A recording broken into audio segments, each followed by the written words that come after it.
Tem uma percepção, tanto do ponto de vista do empresariado, quanto do ponto de vista dos estados, de que o sistema tributário atual, do jeito que está, não dá mais.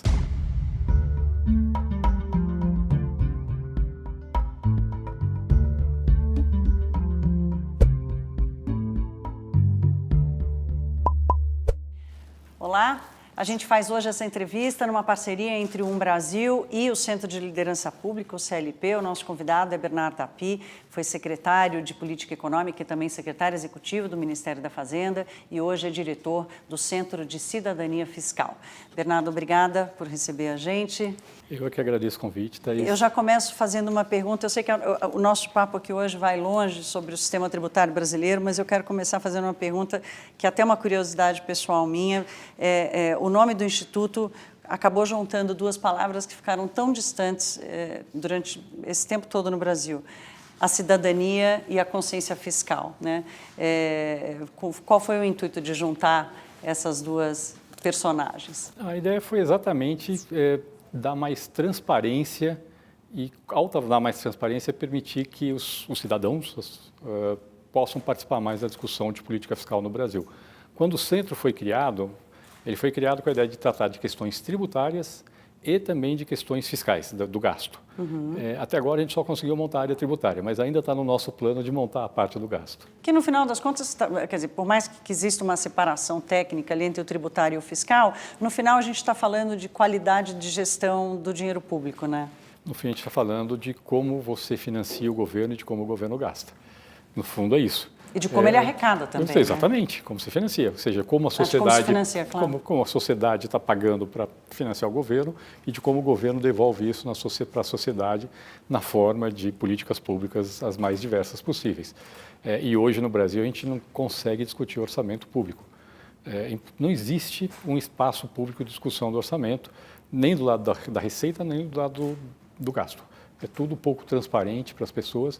Eu acho que essa é uma discussão muito interessante, mas o foco recente tem sido na tributação. Claro. Agora, só antes da gente passar para o outro tema, já extrapolando aqui, você não acha que a gente chegou numa situação tão limite que as pessoas vão ser forçadas de alguma forma, que o debate já não ganhou um espaço novo e diferente do que aconteceu nos últimos anos? Sobre o orçamento público, sobre a noção de como o dinheiro é gasto? Eu acho que no Brasil hoje está um pouco mais claro de que dinheiro público não dá em árvore e de que você tem que fazer opções. Essa é a tendência do político, é sempre tentar reduzir o tributo e aumentar o gasto e nem dizer como que você fecha a conta. Hoje está ficando claro que não cabe tudo no mesmo cesto. Se você quer gastar mais, ou você vai ter que cortar outro gasto, ou vai ter que arrecadar mais.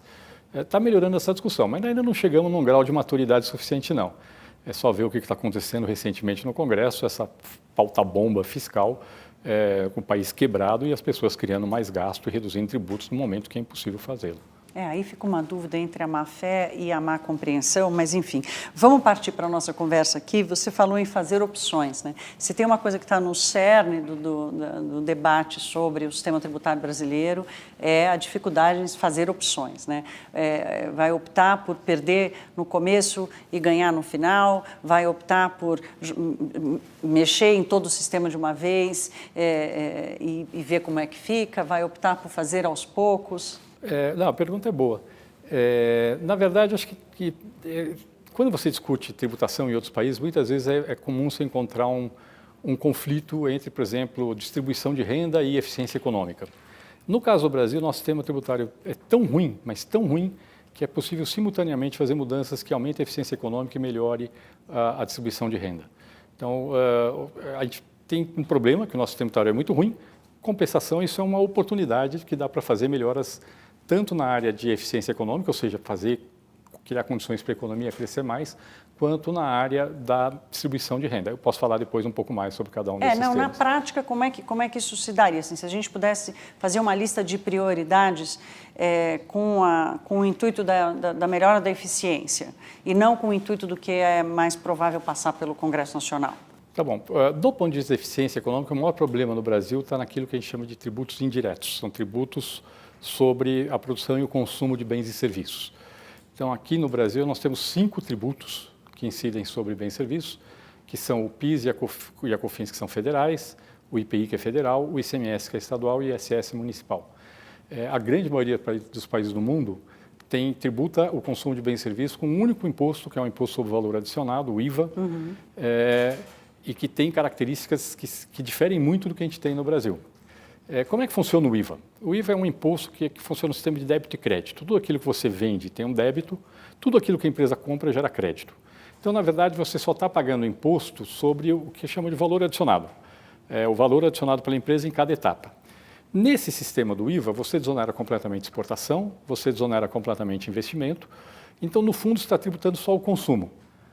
Mas você está tributando o consumo recolhendo imposto ao longo das etapas de produção e comercialização. E esse é considerado... E não um sobre o outro, um sobre o outro, um sobre o outro. Não é cumulativo, você só paga sobre o valor. Então, o que acontece? Nesse sistema do IVA, aquilo que aparece na nota fiscal para o consumidor de imposto, você está pagando X% do preço, corresponde exatamente àquilo que foi pago ao longo da cadeia. Porque tudo que foi pago nas etapas anteriores foi recuperado como crédito em cada etapa. E ele tem duas vantagens, esse modelo. Primeira vantagem, ele é transparente, que é bem interessante porque as pessoas sabem quanto estão pagando para financiar o governo. Segunda vantagem, ele é neutro, ou seja, ele não distorce a forma como a economia se organiza. Terceira vantagem, tem mais uma, ele é simples. Ele é muito simples do ponto de vista do contribuinte. Tudo que você vende tem débito, tudo que você utiliza na sua atividade dá crédito e ponto. Aqui no Brasil, nós temos um sistema, e mais uma característica do IVA, ele incide sobre uma base ampla de bens e serviços. Tudo, incide sobre tudo. Toda a atividade econômica está sendo tributada. Aqui no Brasil, nós temos, primeiro, aquilo que o IVA incide de forma ampla, uma base ampla de bens e serviços, no Brasil está segmentado. Então, a gente tem o ICMS, que incide sobre mercadorias e o serviço de telecomunicações e transporte, e o ISS, que incide sobre os outros serviços. Já gerei um problema, porque um não conversa com o outro, então paguei ISS, não gerei crédito para frente. Paguei ICMS, isso foi utilizado por um contribuinte de ISS, não gera crédito. Tem um problema de fronteira super sério. Hoje, no Brasil, estados e municípios estão disputando para saber se software paga ICMS ou ISS. E eu conheço contribuintes hoje que estão tendo que emitir duas notas fiscais para o mesmo software que está vendendo. Uma para o estado, uma para o município para não ser autuado, porque se ele não emitir uma delas, vão lá autuar ele. Essa é a maluquice do sistema tributário brasileiro. Então, qual o problema? São conflitos constantes, né, ininterruptos. Né? Conflitos ininterruptos e cada vez piores. E que geram um custo crescente. Brutal, né? para o contribuinte. Para o contribuinte, claro. E isso depois vai virar contencioso e por aí vai. Qual a consequência desse sistema que a gente tem no Brasil? Primeira consequência, é extremamente complexo. A gente tem um sistema no qual só tem exceção, não tem regra. Não tem regra, só tem exceção. Então, cada setor consegue ter o seu sistema tributário diferente dos outros setores. Segundo problema desse sistema tributário, que tem a ver com essa complexidade, o contencioso tributário é brutal, o grau de litígio entre contribuintes e o fisco é brutal.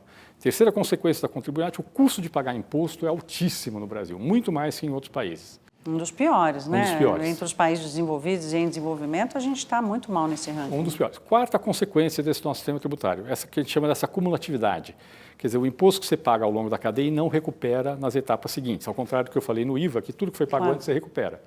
Então, o que acontece? Você paga o imposto, não recupera. Então, o IVA, que era um imposto para tributar o consumo, por conta da acumulatividade, acaba tributando exportações e acaba tributando investimento. E, por conta disso, você, na verdade, tem menos crescimento da economia, porque aumentar o custo do investimento acaba prejudicando o crescimento da economia. Aumentar o custo da exportação acaba prejudicando a competitividade do país e, no longo prazo, prejudica o crescimento. E a quarta consequência, talvez a mais importante de todas, é a menos compreendida, é que o nosso sistema tributário distorce completamente a forma de organização da economia. Deixa eu dar um exemplo só, mas ele se reflete de forma generalizada no sistema. Vamos supor que você quer construir um prédio. Aqui no Brasil, se eu quero construir um prédio com concreto armado, eu vou estar adicionando valor no canteiro de obras. Tá certo? Eu gasto pouco em material e gasto muito no canteiro de obra. O valor adicionado no canteiro de obra no Brasil paga PIS/COFINS cumulativo, que é 3,65%, e paga ISS, que é no máximo 5%. Então, paga no máximo 8,65%. Agora, vamos supor que eu quero construir um prédio com estrutura pré-fabricada de metálica, por exemplo. Então, aqui em São Paulo, uma estrutura metálica pré-fabricada, na fábrica, o valor adicionado para fazer essa estrutura vai pagar ICMS, aqui em São Paulo 12%, e vai pagar PIS/COFINS não cumulativo, que é 9,25%. Então, vai pagar no mínimo 21% e 25%. Então, é muito mais barato fazer prédio de concreto armado do que prédio de estrutura pré-fabricada. Agora, vamos supor que para fazer um determinado prédio, com a mesma quantidade de capital e de mão de obra, de trabalhadores que eu uso para construir 10 prédios de concreto armado, eu conseguisse fazer 11 com estruturas pré-fabricadas. O sistema tributário brasileiro me empurra a fazer 10 prédios. Eu perco, isso é perda de produtividade. Toda vez que o sistema tributário distorce a forma como a economia se organiza, ou seja, toda vez como a forma como a economia se organiza afeta o quanto você paga de imposto, isso acaba te levando a te organizar de uma forma que pode ser ineficiente. E isso pode ter consequências seríssimas em termos de produtividade do país. Claro. Para você ter uma ideia, tem um monte de benefícios tributários dados aqui no Brasil para a distribuição de mercadorias, benefícios de ICMS. Então, tem caminhão que, para reduzir o custo tributário, sai de São Paulo, vai até Minas e volta para São Paulo, carregando mercadoria. Simplesmente, você não fez, do ponto de vista econômico, você não agregou nada. Você só agregou um trabalho improdutivo, desnecessário, num país que já tem uma infraestrutura de transportes que é péssima. Do ponto de vista tributário, reduziu o custo para a empresa. Só que é um desastre do ponto de vista do país. E o nosso sistema tributário de tributação de bens e serviços, porque ele só tem exceções, ele não tem regra, cada setor e muitas vezes cada empresa é tributada de um jeito diferente, ele acaba gerando uma distorção cavalar na forma como a economia se organiza. Isso tudo acaba no preço, né, Bernardo? Assim, não tem, no final das contas, a gente está falando de desorganização, de ineficiência, de baixa produtividade, mas também de preço muito alto. Né? Isso, as consequências são que no fundo a gente produz menos do que a gente poderia produzir de bens e serviços finais, quer dizer, o brasileiro é mais pobre do que poderia ser por causa desse sistema tributário, e segundo, ele paga mais caro por aquilo que ele consome por causa desse modelo tributário. Então, claro. De fato, nós temos problemas extremamente sérios que têm que ser resolvidos. Se a gente tem uma ponta desse novelo, não, para começar a desfazer esse nó? Eu acho que a forma de desfazer esse novelo é matar o novelo. Vamos... Joga ele fora. Hoje joga fora e bota em outro lugar. Outro. Dá para melhorar o sistema tributário atual? Dá. Dá para, melhorando o sistema tributário atual, ter um bom sistema tributário? Não dá. O custo político de fazer mudanças no sistema tributário atual pode ser tão grande quanto de fazer uma reforma ampla. Então, só para dar um exemplo, quer dizer, se você quiser só transformar o PIS/COFINS em não cumulativo para todos os setores, se você quiser reduzir a alíquota interestadual do ICMS, só essas duas mudanças que melhoram o sistema tributário atual, provavelmente tem um custo político tão grande quanto de uma reforma tributária ampla. E são extremamente pontuais, elas não vão resolver uma boa parte dos problemas que nós temos hoje. Então, quer resolver os problemas? O que nós estamos propondo no Centro de Cidadania Fiscal é, olha, vamos matar o sistema tributário atual e substituir ele por um bom sistema, por um bom IVA. Como é que nós estamos propondo fazer isso? Aí a grande questão é falar, ok, o ponto de chegada é muito claro, é padrão mundial, está muito bem estabelecido na literatura o que é um bom IVA. Nem todo país tem um bom IVA, mas todo mundo sabe o que é um bom IVA. Então, o ponto de chegada é muito claro, é um bom IVA. É base ampla, débito e crédito, desonera de exportação, desonera completamente de investimento. O grande problema é como é que eu faço isso partindo dessa maluquice que eu tenho hoje no Brasil e que, para piorar, eu tenho tributo federal, estadual e municipal. Claro, que é aquela gama de opções que a gente falou no começo, quer dizer, quem que tem que aceitar e topar e bancar essa mudança? Pois é. Então, como é que nós estamos tentando resolver isso? Nós estamos propondo fazer, na verdade, uma mudança com duas transições. Uma transição para os contribuintes e depois outra transição na distribuição da receita entre estados e municípios. Como é que a gente está fazendo para o contribuinte? Para o contribuinte, a gente está propondo uma transição em 10 anos. Você cria um imposto novo, que a gente está chamando de Imposto sobre Bens e Serviços, que é um IVA. Cria ele nos primeiros 2 anos com uma alíquota de 1%, reduz só a alíquota da COFINS, que é federal, então não mexe com estados e municípios nesses primeiros 2 anos. E nos 8, para que opera com essa alíquota baixa? Por quê? Para ajustar operacionalmente o imposto e saber quanto ele arrecada. A partir daí, em 8 anos seguintes, a gente vai reduzindo progressivamente 1/8 ao ano as alíquotas dos tributos atuais. Como eu sei quanto arrecada os tributos atuais, eu sei quanto é 1/8 da arrecadação. Como eu sei quanto arrecada 1% da alíquota do novo imposto, eu sei quanto eu tenho que subir ela para poder repor essa perda de receita. Então, a gente consegue fazer essa transição mantendo a carga tributária totalmente constante, sem aumentar a carga tributária, porque o país não aguenta mais, e sem reduzir a carga tributária, porque, infelizmente, a gente está numa crise fiscal e não temos espaço para reduzir a carga tributária. No final da transição, os tributos atuais são extintos e a gente fica só com um novo imposto no lugar deles. E aí pergunta, mas por que eu preciso de 10 anos de transição? Isso que eu ia perguntar, obrigada. Era isso que eu, tanto tempo assim, eu lembrei do Plano Real, né? Nós levamos alguns meses para criar uma nova moeda, fizemos uma transição que deu super certo. Nem o grupo lá dos economistas esperava que fosse dar tão certo em tão pouco tempo, mas 10 anos... Então, por que a gente precisa de 10 anos? Porque tem muito investimento feito em cima do sistema tributário atual. Então, se eu pegar e falar, mudou de hoje para amanhã, eu vou ter empresa quebrando. ou uma empresa que vai ter que operar com uma margem tão baixa que dá uma perda de capital.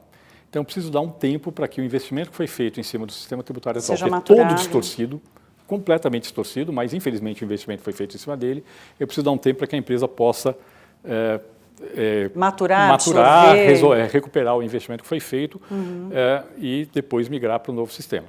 Então, qual é o prazo de transição? Ela tem que ser longo o suficiente para não ser traumático para as empresas que fizerem investimentos, mas tem que ser curto o suficiente para que os novos investimentos sejam feitos com base no novo sistema tributário e não no velho. Então, a gente achou que esses 10 anos respondem bem a essa dupla demanda. E a tua expectativa para esse projeto de aceitação política dele é boa? Tem sido muito boa, bastante boa. Eu vou te falar um pouquinho mais do projeto, depois a gente volta a isso. O que a gente está propondo a mais? Posso falar, isso é um imposto só, para o contribuinte é um imposto só. Só que ele é um imposto que vai ser composto por 3 módulos, um federal, um estadual e um municipal.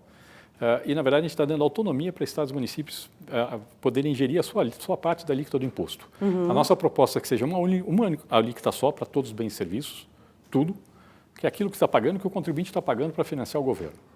Mas que pode variar entre estados e entre municípios. É um tributo sobre consumo. Entendi. Pode ter uma variação pode entre ter uma um variação e entre estados e outros. É um tributo, é um imposto sobre consumo. Se o estado subir a alíquota, todo o preço dos bens, tudo que o consumidor compra no estado vai ficar mais caro e o consumidor... É um incentivo para redução e não para... Exatamente. E o consumidor é o eleitor. Claro, essa Tá é a melhor certo? parte. A ideia da cidadania volta de novo aqui dentro desse modelo. E aí, como é que nós estamos propondo? Nós estamos propondo que para o contribuinte ele paga um imposto só, isso vai para uma conta única, essa conta é gerida por um comitê que é formado por representantes da União, dos Estados e dos municípios, e a receita é distribuída entre a União, Estados e municípios. Aí tem todo um critério para a distribuição da receita. No final de uma transição, isso é o que a gente chama de destino, é proporcional ao consumo, mas para não ter um impacto muito grande nas finanças estaduais e municipais no curto prazo, a gente está propondo uma transição que aí é mais longa ainda, de 50 anos, na distribuição atual da receita para a nova distribuição desse novo modelo. A gente nem vai estar aqui mais para saber se deu certo, Bernardo. Não tem a menor importância. Não. A transição de sistema tributário acaba em 10 anos. O sistema tributário muda em 10 anos. O resto que eu estou falando é como eu vou distribuir o dinheiro, vai para uma conta única. Entendi. É só a distribuição do recurso. A distribuição do recurso vai ser feita uma transição muito mais longa. Para quê?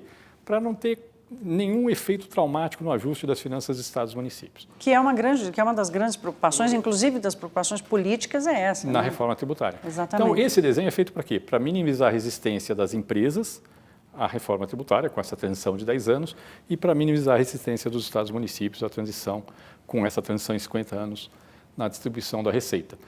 Então, o geral que nós estamos propondo é falar o seguinte, olha, ok, vamos migrar para o melhor padrão mundial, mas vamos fazer uma transição que minimize as resistências políticas. É isso que nós estamos propondo nesse modelo. Nós temos uma questão que é uma conta hoje que já virou assunto de bar, que é quanto que custa para o Brasil todos os incentivos fiscais, as isenções fiscais, os benefícios fiscais, quer dizer, o tanto de gente que não paga imposto ou que paga menos do que deveria.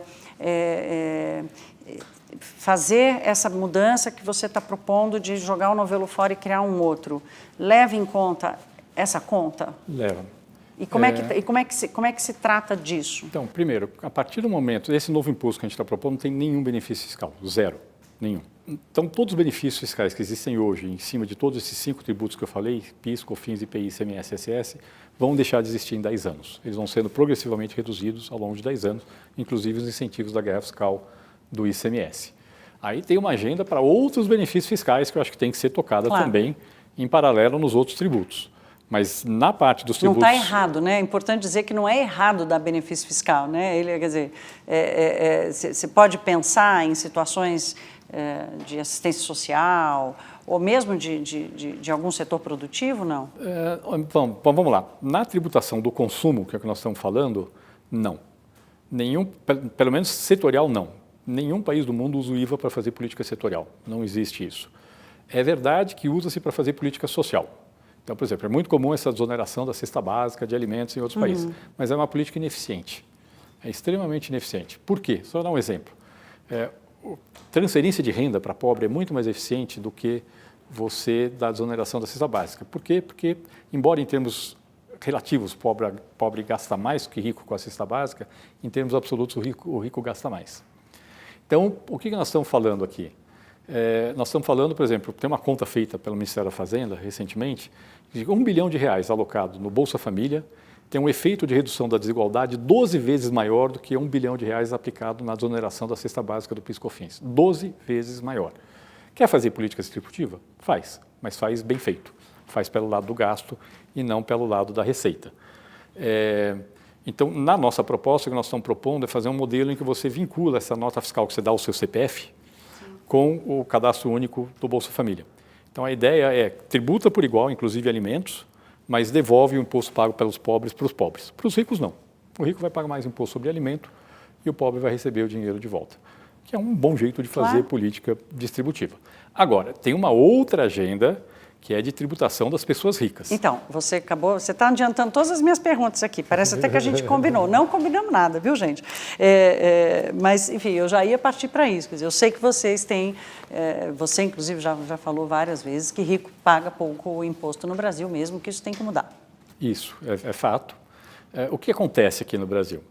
Aqui no Brasil, a gente tem uma característica do nosso sistema de tributação do lucro das empresas em que o dividendo que é distribuído, o lucro de dividendo que é distribuído para a empresa é isento na distribuição. Então, o que acontece? A rigor, a alíquota que incide sobre as empresas é de 34%, quando você soma o imposto de renda e a contribuição social sobre o lucro líquido. A rigor, se você pagasse 34% na empresa e não pagasse 27,5% na pessoa física, não seria um problema. Mas tem problema. E onde é que está o problema? Uma parte do problema está que tem muitas empresas que conseguem, via planejamento tributário, que não é ilegal, mas elas conseguem pagar praticamente nada ou muito pouco na empresa e aí você distribui sem pagar de novo na pessoa física. Então, eu tenho uma dupla não tributação. Quando ela consegue não pagar na empresa, eu não pago nada. Então, quem consegue fazer um planejamento tributário e pagar pouco na empresa, acaba não pagando nada de imposto. E aí nós temos um problema, tá certo? Então, não pagou na empresa e não pagou na pessoa física de novo. E temos um segundo problema, talvez mais sério, que são os regimes simplificados de tributação no Brasil, o lucro presumido e o simples. Então, o que acontece nesses regimes? Nesses regimes, você paga pouco na empresa, e aí mesmo nominalmente, e aí distribui o lucro inteiro sem pagar na pessoa física. Então, vou dar um exemplo. Um prestador de serviços que está no lucro presumido aqui no Brasil. Ele arbitra que 32% da receita dele é lucro e paga imposto de renda na empresa sobre 32% da receita. Mas vamos supor que o lucro dele é 80% da receita.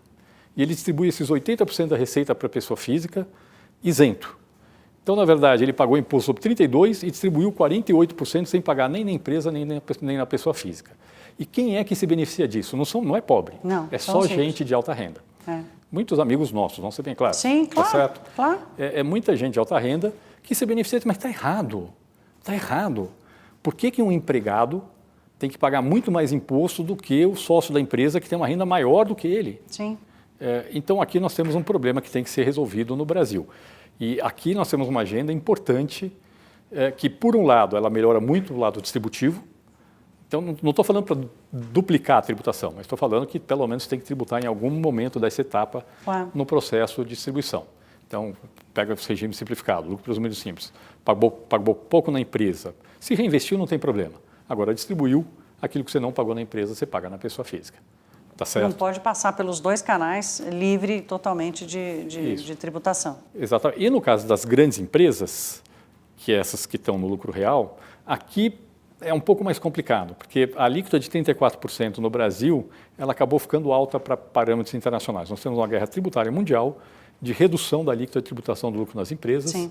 A reforma tributária dos Estados Unidos, do fim do ano de 2017,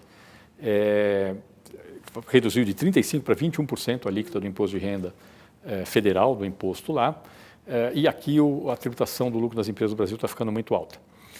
Então, provavelmente, o que a gente vai ter que fazer nas grandes empresas é reduzir a tributação na empresa e começar a compensar isso pela tributação na distribuição do dividendo para as pessoas físicas. Você falou de maior compreensão e aderência da população, dos cidadãos e menor resistência política, né?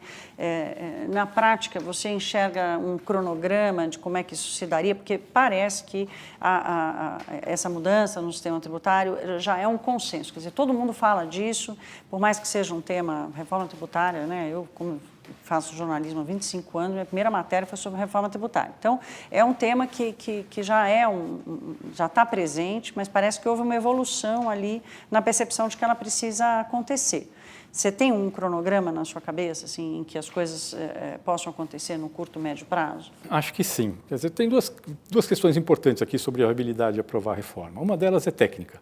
Eu acho que o desenho que a gente está propondo hoje, tecnicamente, é muito melhor do que a das discussões de reforma tributária anteriores, embora o ponto de chegada fosse o mesmo. Diferente. Ele facilita muito mais a transição do que propostas anteriores. Isso ajuda bastante.